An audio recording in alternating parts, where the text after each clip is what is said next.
These times on WION World is One.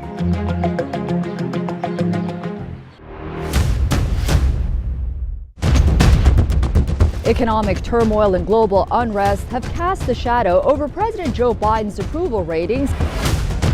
The rockets are continuing to be fired by Hamas in Gaza, although at a slower rate than previously. So, right now, we are with the volunteers from the Aleppo municipality. They are still trying to go to the rescue for the people they can find out. India has emerged as a major diplomatic force at the world stage.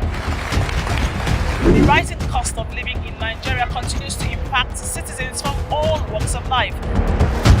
The citizens of Gujarat witnessed a mega roadshow here in the city of Ahmedabad. China is South Africa's largest trading partner for 134 years straight. A domestic aircraft carrying 72 people on board crashed in Pokhara city in central Nepal. 165 injuries have been moved, 61 people are confirmed dead, and rescue operations continue around me. After receiving an entire season's rainfall in a span of 48 hours, Chennai city has literally been brought to its knees. For WION, World is One.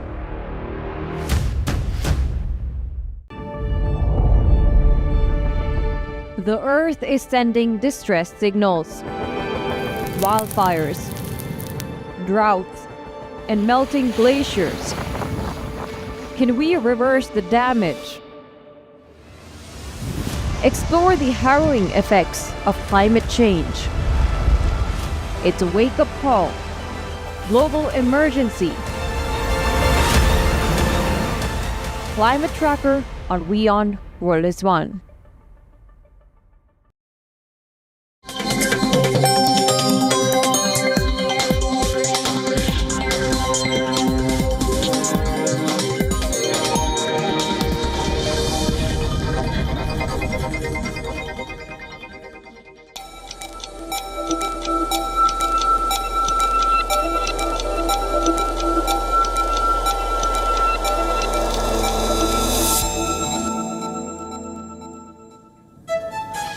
Hello and a very warm welcome. You're watching Gravitas with me, Molly Gampir. Let's get started.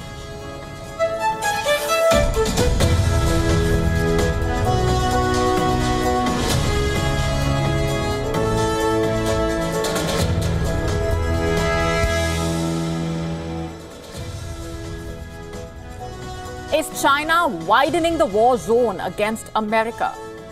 We tell you how Chinese warships were spotted near Alaska, US. Our top story tonight focuses on what that means and why this is extremely significant. What is the message being sent out?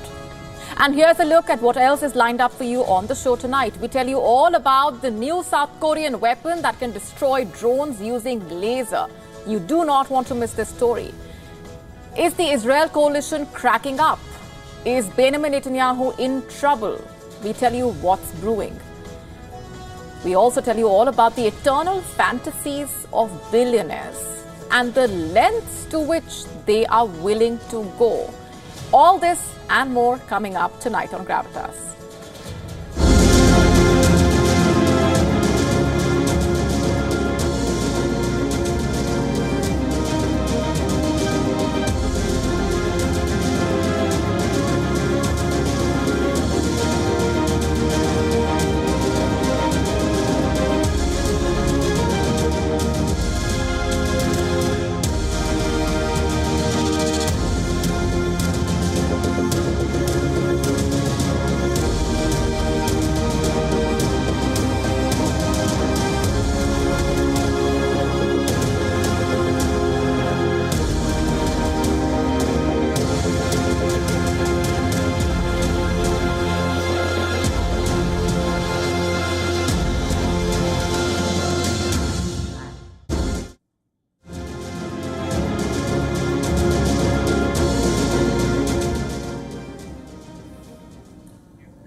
Our top story tonight is about China. It is widening the war zone against America. On the 10th of July, 4 Chinese warships were spotted near Alaska, the US. Now, the US and China have frequently confronted over the disputed waters of the South China Sea and near Taiwan, but an encounter so close to the mainland US, is that what's happening? And this is rare. And this begs the question, what are Chinese warships doing near Alaska? What really brought them into the US's exclusive economic zone? Is China preparing for war against the United States? Here's what we know. Earlier this week, the US Coast Guard was on routine patrol in the Bering Sea. When it came across the Chinese military ships, the US officials said that the ships were in international waters, but within the US exclusive economic zone. The crew first detected 3 vessels approximately 124 miles, that's 200 kilometers north of the Amchitka Pass in the Aleutian Islands. A while later, a helicopter aircrew from the Coast Guard Air Station Kodiak spotted the 4th Chinese ship. The chopper spotted the Chinese ship approximately 84 miles or 135 kilometers north of the Amchitka Pass. All 4 Chinese vessels were inside the US exclusive economic zone, which extends 200 nautical miles from the shoreline. The Chinese ships reportedly told the US Coast Guard that the purpose for being there was freedom of navigation operations. The US Coast Guard says that the Chinese naval presence operated in accordance with international rules and norms. They said that they met presence with presence to ensure that there were no disruptions to US interests in the maritime environment around Alaska.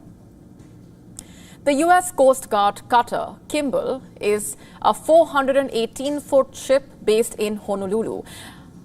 The Coast Guard said that there is no requirement for foreign nations to proactively contact a country before entering their exclusive economic zone. In this case, the Chinese vessels responded when the Coast Guard reached out on radio. The Coast Guard did not say how long the Chinese ships were in America's exclusive economic zone, but said the Kimball and an air crew monitored the Chinese ships until they transited south of the Aleutian Islands and into the North Pacific Ocean. But the sighting of the Chinese ships came a week after the Chinese Navy began its annual joint patrol with the Russian Navy in the Pacific Ocean. Although the patrol is scaled down from previous years, including last August, when more than 10 ships from China and Russia formed a flotilla off Alaska. But here's why Chinese activities in the North American Arctic have left the US worried. In recent years, China's naval forces have expanded rapidly as Beijing seeks to challenge America's dominance in the world's oceans. In fact, China now has more naval ships than the US, even if they have smaller firepower. The encounter in Alaska is a great example of China trying to see just how far they can actually operate without question. China's interest in the Arctic region is consistent with its current geopolitical position and focus on expansionism. Just have a look at what China is doing in the South China Sea. It makes sense that the US questioned their activities. China has been, in fact, regularly monitoring areas of the Arctic more closely than before. But so does the US. The US military routinely conducts what it calls freedom of navigation operations. In disputed waters that China claims as its own, the US deploys Navy ships to sail through waterways such as the South China Sea, saying that freedom of navigation in these waters is in America's national interest. So, you see, when the Chinese vessels describe what they are doing as freedom of navigation operations, it is Beijing sending a message to the United States. It is China flexing its muscles by showing up in a part of the world that the US considers part of its sphere of influence. Of course, in the case of the US, these islands are clearly part of the US and not a disputed territory. China's increasing presence in the Arctic has left Washington worried. That and the fact that China and Russia are working together to develop the Arctic shipping routes. Russia wants to deliver more oil and gas to China to counter the increased Western sanctions. Meanwhile, China wants to develop new shipping routes in the Arctic and expand its research in Antarctica. But Western governments are wary of China's ambitions. They worry, basically, that the Chinese army could gain better operational and surveillance capabilities from its polar activities. You see, for years now, China has worked to establish footholds in the region. It would give China access to rich mineral deposits and shipping lanes, as well as a greater say in Arctic affairs. And what's more, Arctic presence would also give China strategic presence in a region ringed by US and several other NATO countries. Already, in fact, China has declared itself a near-Arctic state, a designation that it has invented in a way to push for a greater role in the Arctic. It has sent research expeditions. It has sought to establish mining and gas operations. It envisions a network of shipping routes crossing the Arctic and a Silk Road on ice in collaboration with Russia. But in the Arctic, the US sees China as a potentially destabilizing force. In America's Arctic strategy released in 2022, pays particular attention to the risk of China using commercial or scientific access to the Arctic for military advantage. As a counter, the US has now roped in its allies, Canada and Finland, from what is being called an ice pact, a coalition to basically project American influence into Arctic region. Now, under the ice pact, they will build a fleet of polar icebreaker ships that will basically challenge China's control of the market. The pact was announced during the NATO summit in Washington this week. It could see as many as 90 icebreaker ships produced by the three countries in the coming years. And this is America's answer to Russia and China's Arctic collaboration. The two countries signed an agreement, remember, to cooperate in the Arctic last year. Russia currently has the largest Arctic fleet. It's 40 ships, far outpacing both the US and Canada. And the next few years will be a crucial test in the Arctic, to say the least. There are opportunities to cooperate on, such as on climate change. On paper, both China and America have expressed commitment to ensuring the Arctic remains a region of peace and stability. But with the geopolitical tensions running so high, and given the US and China's rivalry, encounters like the one that happened in Alaska this week could just become routine.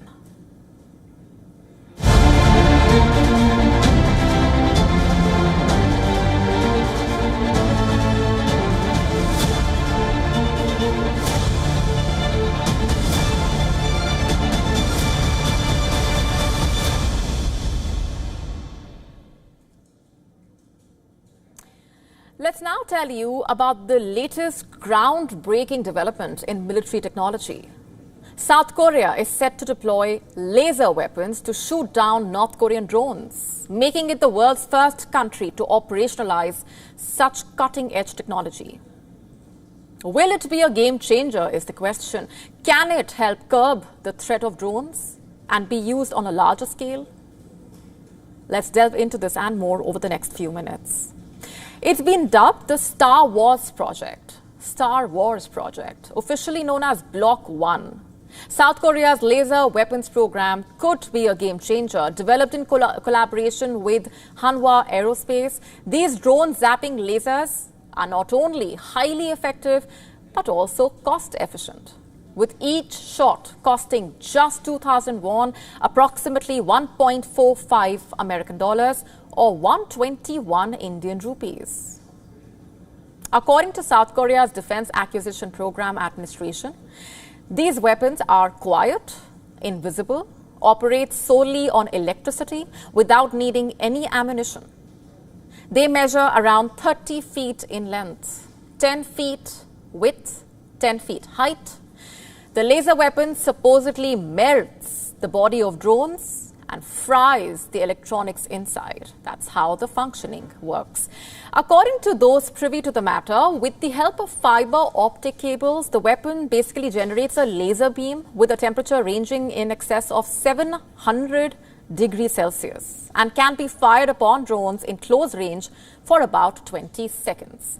That's sufficient enough to damage and disable a drone's engine or battery. Although yet to be used in real-life scenarios, this advancement in military capability comes at a very crucial time. Last December, reportedly 5 North Korean drones breached South Korean airspace, leading to a high-stakes scramble of fighter jets and attack helicopters. Across the world, in fact, drones are dominating active battlefields. We've been telling you about this. And as the presence of drones is only increasing, experts say that drone combat weapons currently in use have limited success rate and are extremely expensive. So again, could the newly developed laser weapons offer a more sustainable countermeasure? It is important to remember that due to the persistent threat in the Korean Peninsula, there is a constant need for developing advanced defensive measures. The Korean Peninsula remains a hotbed of tension, remember. The 1950 to 1953 Korean War ended in an armistice rather than a peace treaty, and this uneasy truce has been repeatedly violated by both sides, including the use of drones. The introduction of laser weapons by South Korea could be considered as a direct response to these ongoing violations and bolster the country's defensive capabilities. In fact, according to experts from the RAND Corporation, an American non-profit global policy think tank, countries like South Korea, China, the UK are in the race to develop laser weapons, also known as directed energy weapons. These weapons are seen as vital in countering the proliferation of unmanned systems, targeting missiles in flight and even satellites in orbit. In early 2024, the UK's Ministry of Defence had displayed a similar laser weapon named Dragonfire. It could allegedly shoot down drones located miles away. Each shot of this weapon costing around $13 American per shot. It was meant to be included in its Army and Navy for air defense purposes. However, the UK did not make any announcement about when the weapon could be put in use. The US Navy in 2022 had also tested a laser weapon, but the test was just to see the impact of laser weapons in the future and not for any practical use. Coincidentally, the DAPA is in the process of developing a much more powerful laser called Block 2 that could be used against ballistic missiles and fighter jets. The deployment of laser technology by South Korea is not just a regional issue, but maybe just a preview of a broader trend in modern warfare. As South Korea becomes the first country to deploy and operate laser weapons of this kind, the implications for global military strategy are profound. And the question remains, will this new technology usher in a new era of security and stability, or will it escalate the arms race further? Only time will tell.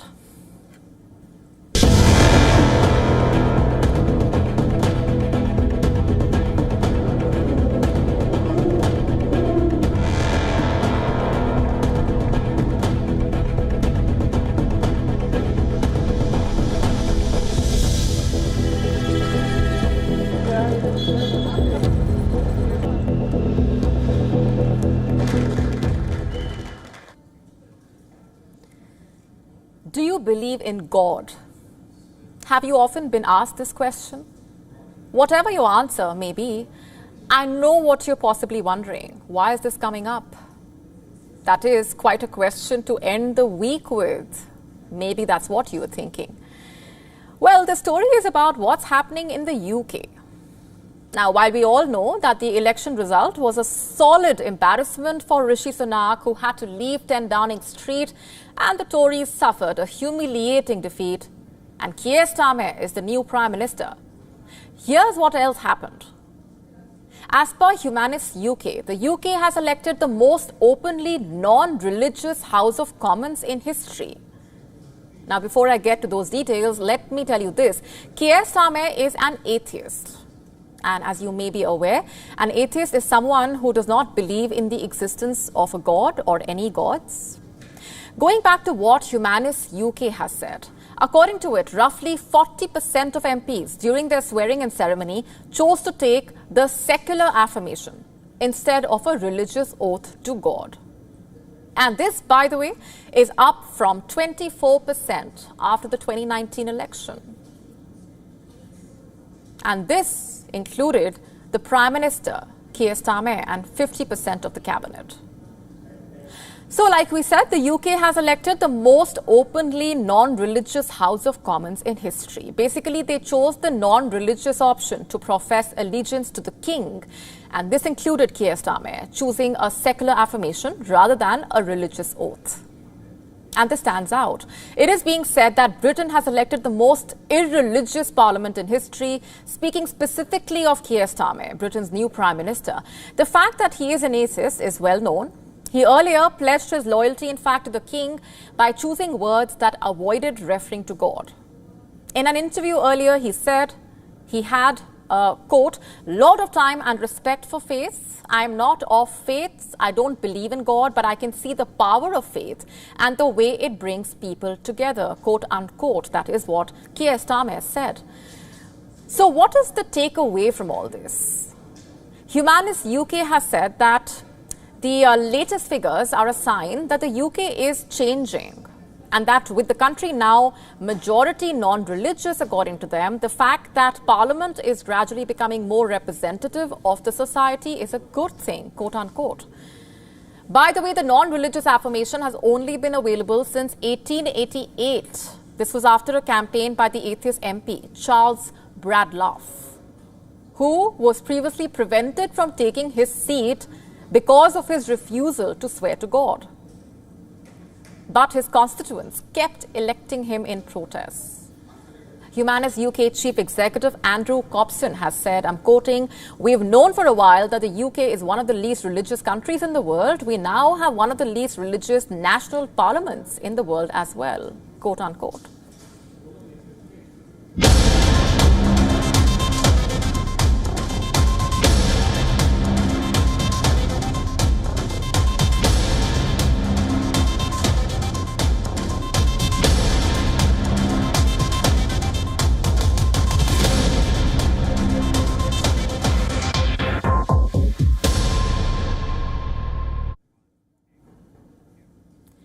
Yet another political earthquake is rocking the very foundation of Benjamin Netanyahu's government. Already under fire globally and domestically for the security failure of October 7, the Israeli Prime Minister Benjamin Netanyahu's own defense minister has demanded state inquiry into the attack. Yes, you heard that right. Yoav Gallant wants a state inquiry that will investigate him, Netanyahu and the IDF for their failure to prevent the onslaught that triggered the Gaza war. And this begs the question, is Israel's government breaking up? Here's what we do know. At a graduation ceremony for new military officers, Gallant stated that a state inquiry should investigate not only the government and the military, but also himself and his boss, Prime Minister Benjamin Netanyahu. Now, it's crucial here to note that Gallant's call for transparency and accountability comes at a time when Netanyahu's coalition government is already frayed by intense infighting. The defense minister emphasized the need for an objective investigation, declaring it must investigate me, the defense minister, it must investigate the prime minister, quote unquote. And his words, by the way, were met with cheering from the crowd, highlighting the growing public demand for answers. And despite calls from the opposition, his own party members and the Israeli public at large, Netanyahu has repeatedly dismissed calls for an inquiry, arguing that any examination of the events of October 7 should wait until the war in Gaza concludes. Just to recap, on October 7 last year, Hamas launched armed incursions from the Gaza Strip into parts of southern Israel, resulting in the deaths of hundreds of people, including 250 who, in fact, 250 were also taken as hostages to the Gaza Strip. It has since been revealed that the Israeli intelligence and the government knew about Hamas's plan nearly a year before it occurred. They have dismissed knowledge of Hamas's plan as merely aspirational. Now, besides dismissing calls for an inquiry into the events of October 7, Netanyahu has also been non-committal on establishing a state commission to investigate the matter. In the immediate aftermath of Hamas's attack on Israel, Netanyahu has faced a lot of criticism as well as calls to oust him from the post. And this is also not the first time Gallant has publicly opposed Netanyahu. Last year, the Israeli defense minister openly opposed Netanyahu's plans to curb the powers of the Supreme Court, fearing it would jeopardize national security. And this led to Gallant's brief dismissal, which sparked massive protests and ultimately saw him reinstated. Fast forward to today, Gallant's differences with Netanyahu over the Gaza strategy have once again brought him into the spotlight, with some Likud party members calling for his removal. And the timing of Gallant's call for an inquiry is also critical here, as the US continues with its efforts to secure a ceasefire in Gaza and bring about lasting peace in the region. This political turbulence could undermine these international efforts and further destabilize the region. And amid all of this, the Israeli public seems to be fed up with the current government. A survey conducted by Israel's two leading media publications in April revealed that 71% of Israelis want Netanyahu to resign. As the rift within the Israeli government deepens, one must ask, is this the beginning of the end for Netanyahu's coalition? Will Gallant's bold move catalyze the transparency and accountability that many Israelis are demanding, or will this lead to further political fragmentation? One thing is clear, Israel stands at a crossroads with its leadership facing unprecedented scrutiny. Shifting focus for now, Joe Biden's domestic issues overshadowed much of the NATO summit, and it is all that everyone seems to be talking about as the summit came to a close. The US president held a press conference after a dry spell of about 8 months. And from the beginning to the end, it was dominated by questions around his mental ability. What concerns do you have about Vice President Harris's ability to beat Donald Trump if she were at the top of the ticket? Look, I wouldn't have picked Vice President Trump to be vice president, but I think she's not qualified to be president. So let's start there. And so our military is working. I'm following the advice of my commander-in-chief, the chief of staff of the military, as well as the Secretary of Defense and our intelligence people. And now I want to hand it over to the president of Ukraine, who has as much courage as he has determination. Ladies and gentlemen, President Putin. President Putin. He's going to beat President Putin. President Zelensky. I'm so focused on beating Putin, we got to worry about it. Anyway, Mr. President. I'm better. You are a hell of a lot better. Now, these gaffes, remember, come at a time when Biden is already under the lens. He is finding himself increasingly under scrutiny as 17 congressional Democrats so far have called for him to drop out. Some of them put out a statement after the NATO press conference. It's not just about Biden's low public approval ratings. Democrats are increasingly concerned they could lose seats in the House and the Senate because of the confusion. The president is set to hold a rally in Detroit, where his campaign says he will focus on the dangers of Trump's agenda. Joe Biden is over 80 years old. He was elected to the U.S. Senate in 1972. That had made him the 5th youngest senator in history. Today, he is the oldest president the U.S. has had. If he wins the presidency this November, he will be 86 years old by the end of his term.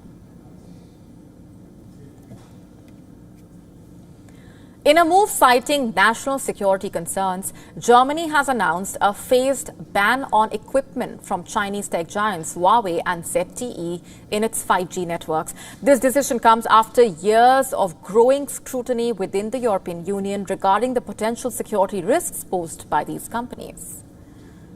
Im Kernnetz dürfen die kritischen Komponenten. In the core network, the critical components may no longer be used by the end of 2026 at the latest. In the access and transport network, the critical management systems must be replaced by the end of 2029 at the latest. Now, this applies to 5G networks everywhere in Germany and is not limited to a few locations. Deutschland und nicht beschränkt auf einige wenige Standorte. This decision basically reflects Germany's growing concerns about its economic dependence on China, particularly in light of the recent energy crisis and the war in Ukraine. The German government views 5G networks as essential infrastructure, vital for the smooth functioning of sectors like healthcare, transportation, energy.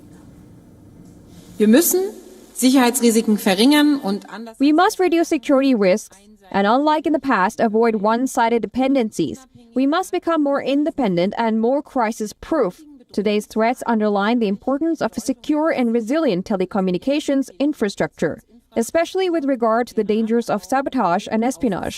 Durch Sabotage und Spionage. Germany joins the UK and Sweden that have already implemented similar bans on Huawei in their 5G networks. And the pressure to basically exclude these Chinese vendors has also been fueled by the US, which has long expressed concerns about potential espionage activities. The German government acknowledges the challenges associated with this transition. Huawei equipment currently making up a significant portion of Germany's existing 5G infrastructure. Replacing these components will require substantial investment and adaptation efforts from network operators. Gazan detainees recently released by Israel have alleged harrowing accounts of mistreatment in Israeli prisons.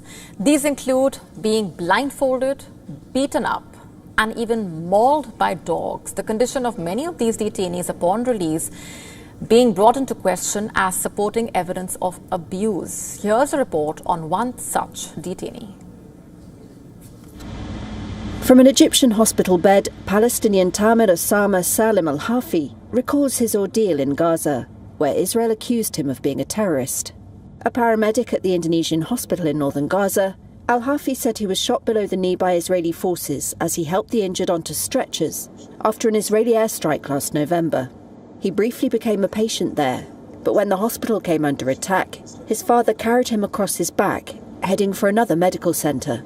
But soldiers at an Israeli military checkpoint accused al-Hafi of being a terrorist. He says they held him in a prison tent for 35 days before releasing him without charge.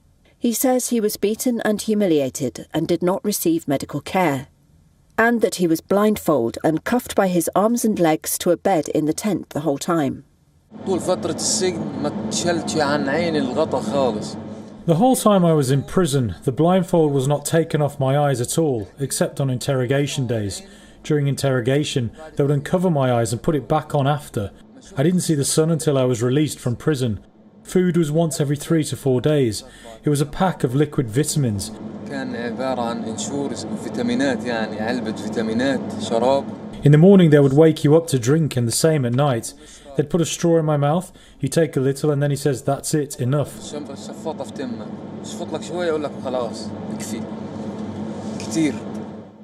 Circumstances no one knows about but God. Israeli authorities did not respond to a request for comment on al-Hafi's account, and Reuters could not independently verify it.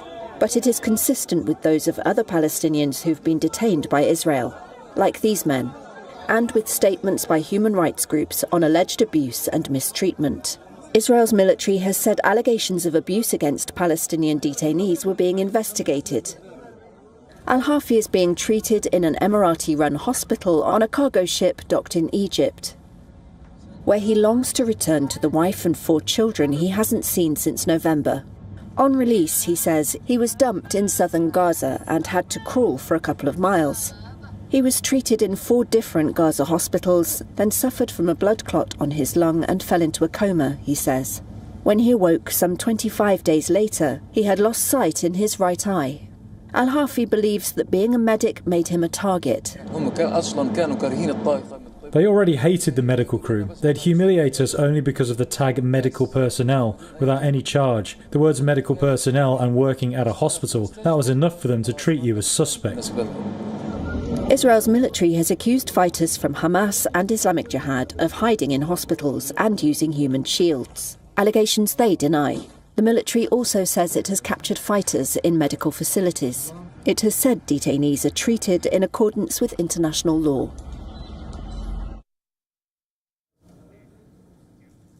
Our next story is about billionaires and their obsession with staying young and wealthy, or at least some of them. Here's the story. The ultra-rich in the US are freezing themselves so that they can wake up 100 or 1,000 years later into the future. Why would they do that, you ask? Well, everyone has their own compulsions, it seems, but the long and short of it is that the rich are not only interested in preserving their bodies, but also their wealth for potential future lives. No, this is not science fiction, this is real life. A leading cryonics facility in the US called the Alcor Life Extension Foundation is offering this futuristic service to those who can afford it. For the unversed, cryonics is the process of freezing live cells, tissues and biological materials at below freezing temperatures to preserve them. Now, usually the sample is stored at minus 196 degrees Celsius. The foundation of cryonics is the belief that frozen, aged and diseased persons may be restored and brought back to life by future technologies. Essentially, it is a way to buy time until science catches up and can fully repair the preserved human bodies. So, the Alcor Life Extension Foundation is keeping people frozen in ice-cold temperatures so that future technologies can bring them back to life. Alcor has already preserved around 230 people. Globally, approximately 500 people have undergone cryonics procedure. There is only one problem here. The process of revival is uncertain. Like I mentioned earlier, cryonics is based on the hope that future medical technology will advance to a point where it is possible to repair the damage caused by the preservation process and the underlying causes of deaths. However, current medical science does not have the means to reverse the cryopreservation process or repair the cellular damage that might occur. Alcor, therefore, is banking on future breakthroughs in nanotechnology and regenerative medicine to make revival possible. I'm sure you must be asking yourself, if revival is uncertain, then why do the rich still go for it? The answer to that question is very clear: to stay young and wealthy forever. In order to achieve this, the rich are reportedly creating revival trusts with the help of estate lawyers. These trusts function similarly to dynasty trusts used by the super rich in the US to avoid federal tax when passing down wealth through generations. The key difference is that revival trusts pass the wealth down to oneself. And the reason we keep mentioning the rich is because of this. At the Alcor Life Extension Foundation, the cost of whole body cryopreservation is $220,000. Neurocriopreservation, the process of freezing only the brain, is priced at $80,000. Turns out the dream to stay young and rich is only afforded to the affluent class. Still, the fact that so many are deciding to freeze themselves, another question comes to mind: is cryonics even scientific? Well, the answer depends on who you ask. While the rich believe in it, most people consider cryonics to be a fringe pseudoscience. Cryonics is not. Some say cryonics is not science. They say the decision should be made a personal choice for individuals. But here's what scientists say. They unequivocally say that cryonics is science fiction at this time.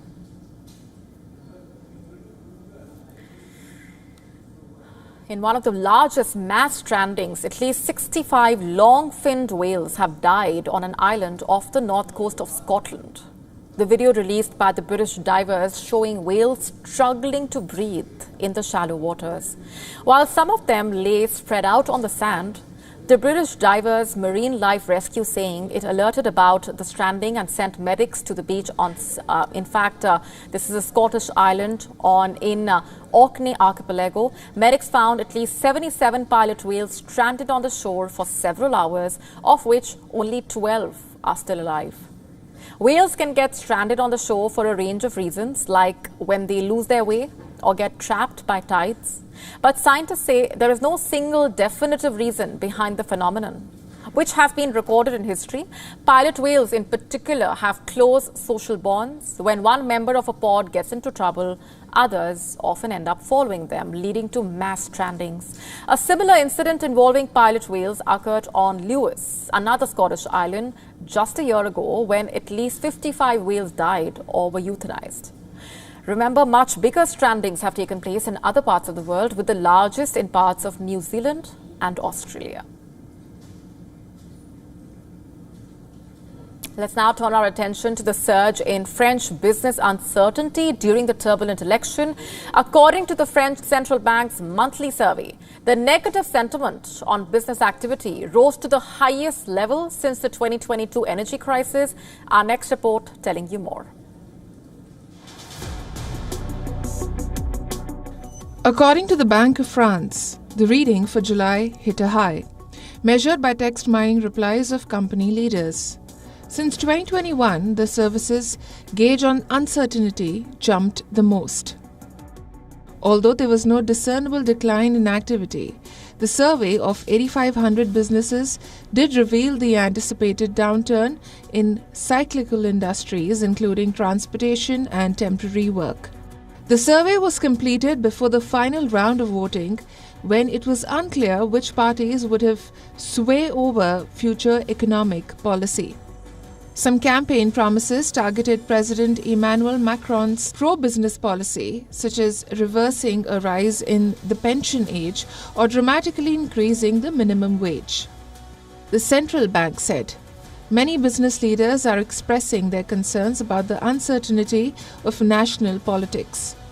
The bank added, they mention a wait-and-see attitude of customers, delayed investments, including those from abroad, as well as frozen hiring plans due to visibility on possible changes in the cost of salaries. The elections resulted in a split parliament, with parties attempting to work out coalitions that can pass laws despite their severe divisions. On Wednesday, Macron stated he would give himself time to talk before appointing a prime minister. Bank of France chief economist Oliver Garnier said, the impact on activity will depend on the duration of uncertainty, and nobody knows at this stage.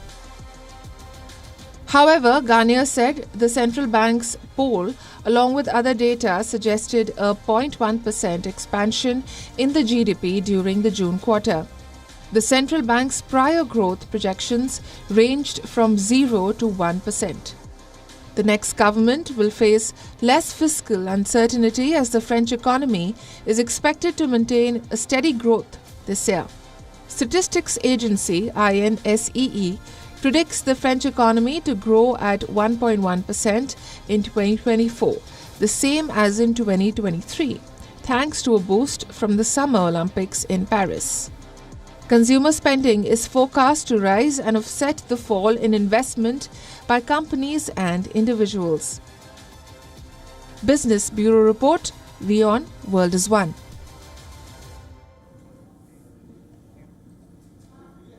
Time now for the latest update from actor Alec Baldwin's manslaughter trial in New Mexico. On the second day of Baldwin's trial, his lawyer, Alex Spiro, grilled a crime scene technician over her investigation of the Rust shooting incident that, remember, killed the cinematographer Helena Hutchins. Baldwin's lawyer suggested that the agents were more interested in prosecuting the Hollywood actor than actually finding the source of a live round that killed the film's cinematographer. Defense lawyer Alex Spiro questioned the technician over what he suggested were shoddy and subpar searches about the live ammunition. And upon cross-examination, the technician Marissa Poppel said they did not search every box at the prop supplier's premises, adding that she was not sure they found every live round in the building. In the opening statements, prosecutors accused Baldwin of breaking cardinal rules of firearm safety as he played make-believe with a real gun during the shoot of the 2021 film. Meanwhile, the defense lawyers argued that the actor had nothing to do with the live rounds and was failed by the safety experts. Earlier in March, armorer Hannah was convicted of involuntary manslaughter for loading the live round into the gun. Thousands of spectators have been thronging Spain to witness the European Balloon Festival. This is the largest hot air balloon festival in Europe. Over 50 hot air balloons from all over the world are expected during the 4-day festival. Take a look.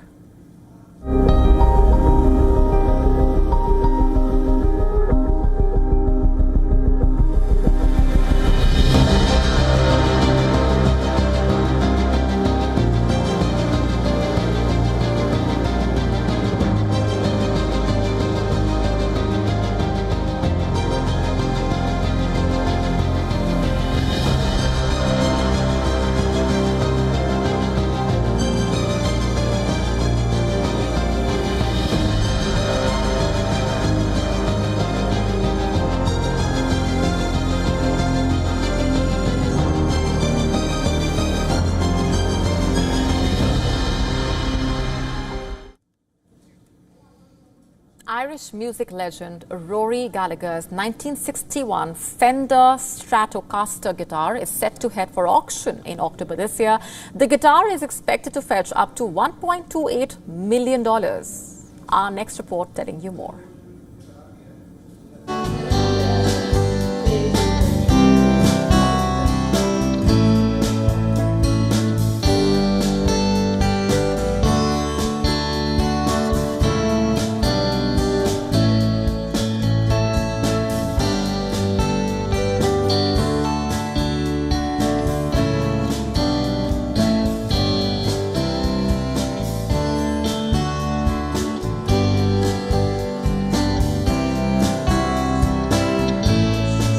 So Rory bought the guitar in 1963 for £100 on credit, so he had to pay for it in instalments.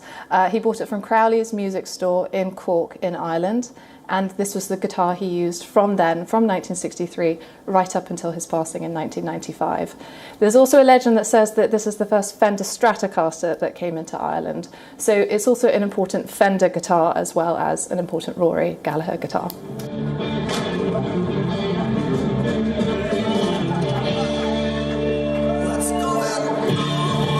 It's been played by other people, Joe Bonamassa, Johnny Marr. It's featured on almost every album, and it's just so well known. It's been deemed the most recognisable Fender Stratocaster in the world because of its appearance.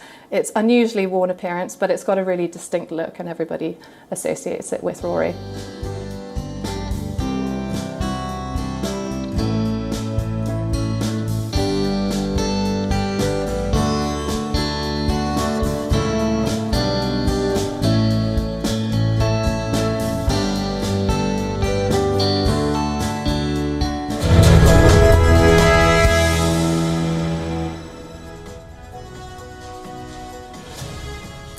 Time now for Gravitas Recall. It is the 12th of July. Let me ask you this. Are you a fan of the Rolling Stones? Chances are you would say yes to that. You know what happened on this day back in the year 1962? The Rolling Stones played their first gig. You heard that right. It was an iconic day. The band played their first show billed as the Rolling Stones at the Marquee Club in London. The date was the 12th of July, 1962. It was a hot summer night. And what a glorious journey it has been since then. According to reports, Kansas City, Baby What's Wrong, Bright Lights, Big City, Dust My Broom, these, among others, many more were a part of what was played that night. As they say, Rolling Stones are timeless. I'm sure you would agree with that, given the run that the iconic band has had.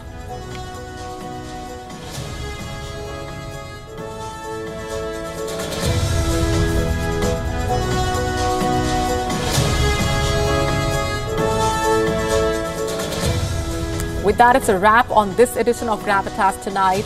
Thanks very much for watching. This is me, Molly Gambhir, signing off. Have a good weekend.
Have you spent time thinking about what it would mean for your legacy? Earlier explained confidence in your vice president. What concerns do you have about Vice President Harris's ability? For nearly 1 hour, Biden faces volley of questions from a dozen reporters. There's been reporting that you've acknowledged that you need to go to bed earlier and your evening around 8.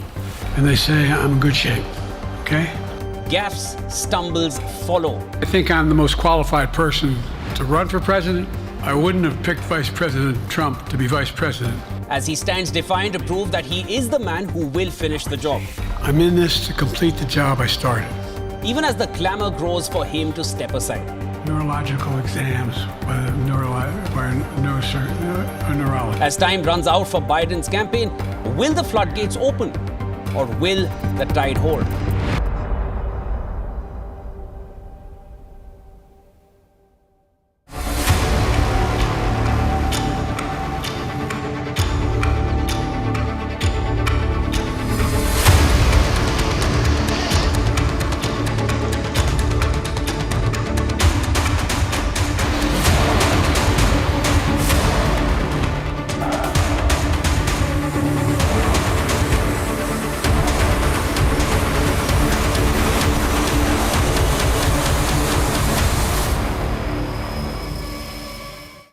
This week on Inside South Asia, as the Union Territory of Jammu and Kashmir faces multiple terror attacks posing a fresh challenge for the government and security apparatus, we look into what's different this time.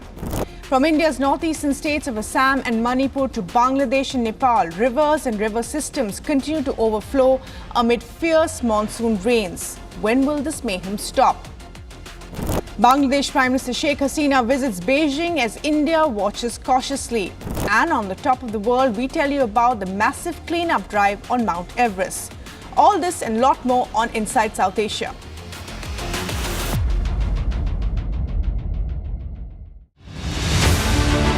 Faster, higher, stronger. Words that mean so much on a sporting pitch every 4 years. Olympic medal ने मुझे ये सिखाया कि किस तरीके से अपने आप को संभालना है.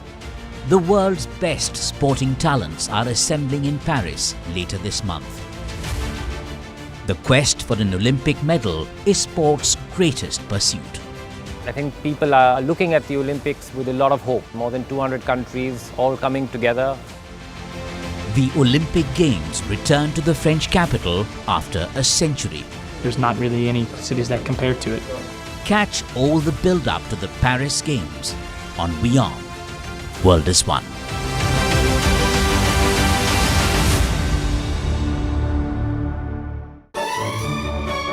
As Inside Out 2 crosses the $1 billion mark on the box office, Make some noise!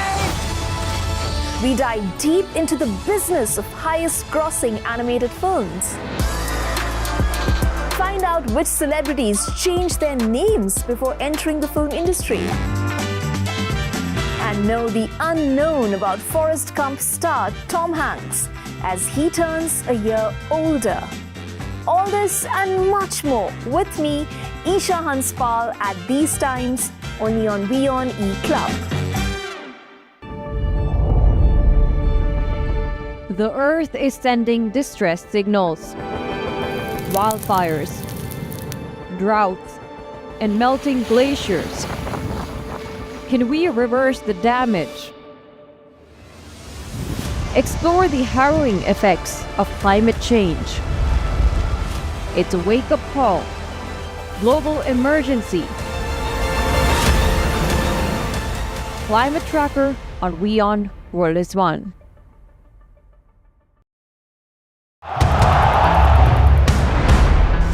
Everyone loves a contest.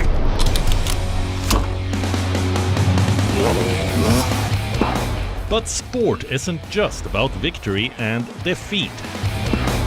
When the GOATs in sport speak, you hear it first on WION. You have to play good cricket over a period of time. I actually pushed myself right out of the damn tournament.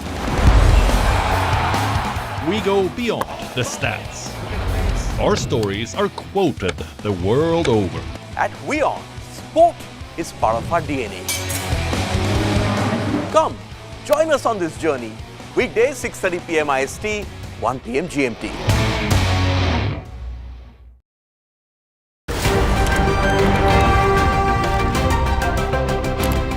Ready to dive into your daily dose of news? Bringing you what's trending in the West and all that's setting trends in the East. And all of this served up with a side of insightful banter. We don't just bring you the latest stories.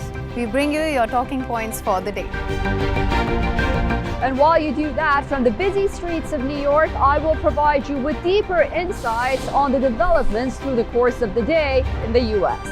And I will be here at the WION headquarters, getting you all the action from the universe of sport. All that you need to know about your favorite teams and players, right here. The show that keeps you ahead of the global curve. A conversation you'd want to be a part of. A place where news becomes an engaging exchange. We bring you stories that impact your present. This is World DNA. Join the conversation.